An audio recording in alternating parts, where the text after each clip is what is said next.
In a perfect world, I would have had this video out before Black Friday, but I didn't realize how many people buy binoculars on that holiday weekend, and so I'm a week late. So hopefully this will last for a long time on the internet and people will be able to use it in the future. Binoculars are good for any bird watcher or nature lover, but can also be useful for gardeners. So stay to the end of the video to find out how. Does the choice of the right pair of binoculars seem overwhelming? The construction of a binocular involves many compromises. Making the right purchase choice means finding which one best suits your needs. There are many items to consider, but none is necessarily more important than any other. Let's look first at magnification, because many beginners feel that they want the most powerful binocular they can find. The first number on any binocular is going to have a number and an X and another number. The first number always denotes the magnification.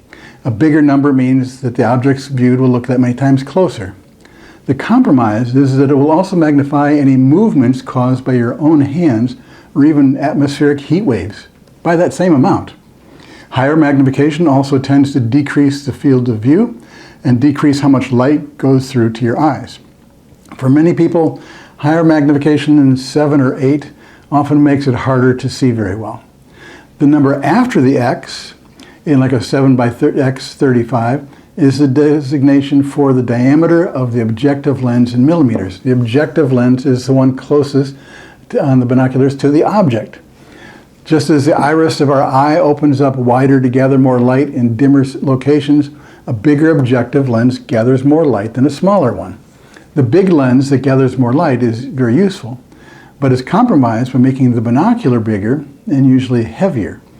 Most nature lovers will use a binocular with an objective lens between 35 and 45 millimeters.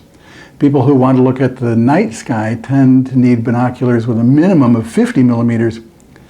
Cutting the diameter in half, say from 50 to 25, actually cuts the area of light gathering down to a fourth. In other words, it cuts the light gathering ability by 4 times. The diameter of the beam of light that comes out of the binocular to your eye is called the exit pupil. Hold the binoculars out like this and see that dot of light? That's the exit pupil. The bigger it is, the more light that reaches your eyes. The diameter of the exit pupil is determined by the size of the objective lens divided by the magnification. A 7 by 35 binocular has an exit pupil of about 5 millimeters because 35 divided by 7 is 5. A 7 by 25 binocular has an exit pupil of about 3.5. 25 divided by 7 is 3.5, which is about half the diameter of the exit pupil of the 7 by 50. There is less light into and out of compact binoculars. Smaller binoculars are easier to carry, but for the same magnification, the smaller objective lens gathers less light, and the result is a smaller exit pupil.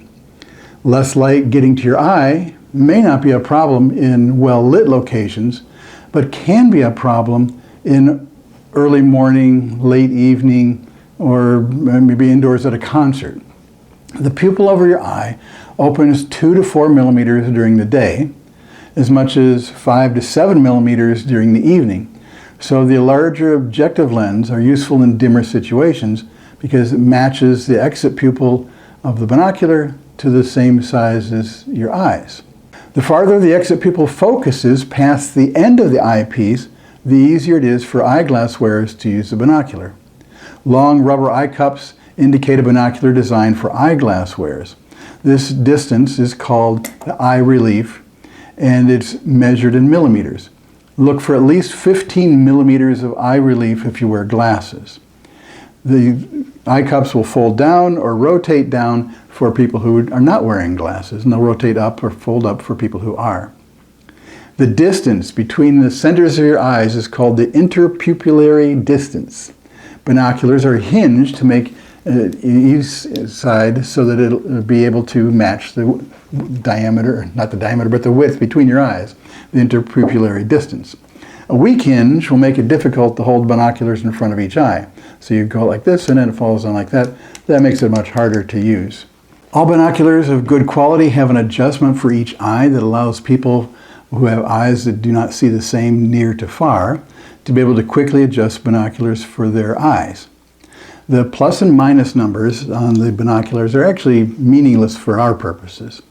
This is an easy adjustment to make. Close your eye on the side of the binocular that has the adjustment feature. So on this binoculars, it's on this side. So you either close this eye or put your hand in front of it like this. You would now focus the binoculars with the focusing ring for the whole binocular on some sort of object out in the distance. Now close the other eye and look through the adjustment side. Now this time you make the adjustment to the focus on that same object using only the adjustable eyepiece. Open your eyes and the object should look perfectly in focus through both sides. Look at the plus minus diopter measurement on the scale on the binoculars, whatever the binocular it is that you're picking up, and you're always going to have to set that binocular to there. If different binoculars, it's going to be a different setting. Doesn't matter, just know that on this binocular it's this setting, on that binocular it's that setting. And just every time you pick up the binoculars, take a quick glance, and that way your binoculars are going to be matching for your setting and for your eyes. Look at the minimum close focusing distance information about binoculars. It's often useful for birders to be able to focus within just a few feet. Autofocus binoculars that do not require you to focus usually do not focus on things close up. They can be useful for cruises where things are not close by, but are not useful for much else.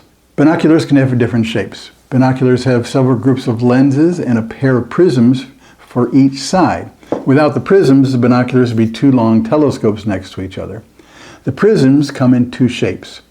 Poro prisms are the traditional shape like this, where the light travels in a Z shape, comes up through and hits this prism, reflects sideways, hits this prism, and then goes out the direction it was coming in, but moved over a little bit. Poro prisms allow the binocular to have objective lenses farther apart, giving a greater depth of view for 3D dimensional kind of view. Poro prisms also allow more light to go through than roof prisms, which we'll talk about in a second, and they're easier to make, and therefore poro prism binoculars are usually cheaper. Now roof prisms bounce light off several surfaces inside the prism, allowing the binocular to be more compact and lighter. Because of the loss of light bouncing off the many surfaces, less light makes it through. There's a prism in the middle here where light is bouncing all over the place to get back in line with the eyepiece. So roof prisms need to be made from denser glass. They have coatings to stop the rainbow effect of light being spread out from going through the glass. This makes them generally more expensive. Some light bounces off the surfaces of each piece of lens or prism glass instead of going through it. To reduce the loss of light, the glass can be made denser by adding minerals to it, or the glass can be coated with reflection-reducing chemicals. Denser glass is harder to shape and polish, but gives a good reflective surface. You might see that the prism is made from BK7 glass. That is borosilicate glass. Another popular prism glass is BAK4, which is barium crown glass. BAK4 glass allows more light to go through. Some of the loss of light is due to the different wavelengths of light bending at different rates, creating a rainbow effect. If most of the light colors are good, but a few colors are not, you'll see a fringe of green, red, or purple around the objects you're looking at. This is called chromatic aberration. Lenses of different shapes are installed next to each other to bend the colors of light back into line so that they will come out and match the way they came in. Extra low dispersion glass is used on different lens elements to cause the light to not bend as much as it does in regular glass. The designation ED will be on the binocular or spotting scope. To get as much light as possible through a binocular, the lens elements and prisms may be coated with chemicals that reflect or bend light into the proper focus point. If you see a binocular that's coated, that means one lens, probably the objective lens, has a single coating. Multi-coating means that more than one chemical has been applied to at least one piece of glass, maybe more. Fully coated means that all of the glass to air surfaces have at least one coating. Fully multi-coated means all of the glass to air surfaces have more than one coating. Broadband coating covers the whole visual spectrum and is better if you can get that. As many as a couple of dozen coatings may be applied in special vacuum chambers. The more pieces of glass that are coated, or if multiple coatings are put on a single piece of glass, the harder it is to make. Binoculars with denser glass and many coatings gives better color quality and light transmission for sharper and clearer images, whether it's a binocular, spotting scope, or a camera lens. With the compromise that you're going to have a higher cost for all of those extra benefits, sometimes a much higher cost. Binoculars that have built-in image stabilizers are good for people with shaky hands, but can cost much more than similar binoculars. They use tiny battery-powered gyroscopes to control motors that move a lens inside the binocular back and forth to the opposite of your movements. Professional telephoto lenses for cameras work the same way. You might be able to use a higher powered binocular than you would if you didn't have that stabilization. They also work well in moving environments, such as a boat or a car. Depending on other features, you might find a stabilized binocular for a price that fits in your budget. Some models are water resistant or waterproof. Binoculars do not have to be coddled or are useful for people that are going to be using them outdoors. People using binoculars for concerts or sporting events probably don't need the extra expense of that option. But an extra benefit to waterproof binoculars is that they're filled with an inner gas, so they don't fog up when you go outside in the wintertime. If the binoculars are not sealed, the inner pieces of glass and the prisms can fog up, and you can't use them because you can't wipe them off on the inside, and you can't see through them until they dry out. Poro prism binoculars are difficult to waterproof as the focusing mechanism moves the two eyepieces up and down outside of the interior part of the binoculars. It can easily get damaged as well. Roof prism binoculars have internal focusing mechanisms allowing for waterproofing and less potential damage from being bumped or dropped. You'll see references to field of view and angle of view. This binocular has information printed right on it. Both of these do actually. The field of view is the diameter of the area you see at 1,000 yards measured in feet. This binocular says it's an area of 372 feet wide at 1,000 yards. Imagine seeing a whole circle all at once. That would be 360 degrees. The angle of view for binocular is a narrow slice of that circle measured in degrees. The binocular here says it's a 7.1 degree angle of view, so you're getting a smaller little piece out of that pie. To convert the two numbers between each other, use the constant of 52.5. 52.5 times 7.1 degrees gives you 372 feet. The wider field of view is useful for beginning birders who don't always look through the binoculars accurately to find the bird. This way the bird will still be in the field of view. As magnification goes up, the angle of view usually gets smaller. So a beginning birder might be better off with a binocular of 7 or 8 instead of 10 or 12 because it'll have a little bit wider angle of view. A new feature on some binoculars is image recognition. I've been predicting this ability for about 50 years. I may actually see it actually come true and work really well. Right now it's kind of experimental, but it's not always accurate and it's very expensive. And binoculars under $50 may be okay, quality-wise, and may be good for kids or leaving in the car, so there's always a pair handy. Binoculars in the $50 to $100 to $50 range are good for most beginners.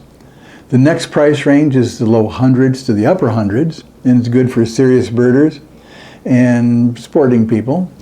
The next price range starts near $1,000 and goes up to several $1,000s. And it's for people who really want to see good color renditions of the birds in lower light conditions. Most binoculars from any brand at each price range are very comparable for most people. The best way to choose a binocular is to actually use it to see if it works for your eyes. Does the focusing knob fit in your fingers? Does it move smoothly? Is it the right size for you? Does the rubber coating feel good? Does it come with a tripod adapter? Does it come with a camera or phone adapter? Or is that available at some point? What's the warranty? How much does it weigh? Does it come with a comfortable, wide, and cushioned strap, or one of those tiny neck-breaking straps? Another good strap style is the one that crosses the back. And I really like this style because it's easy to put on and easy to use during the day when you're walking around.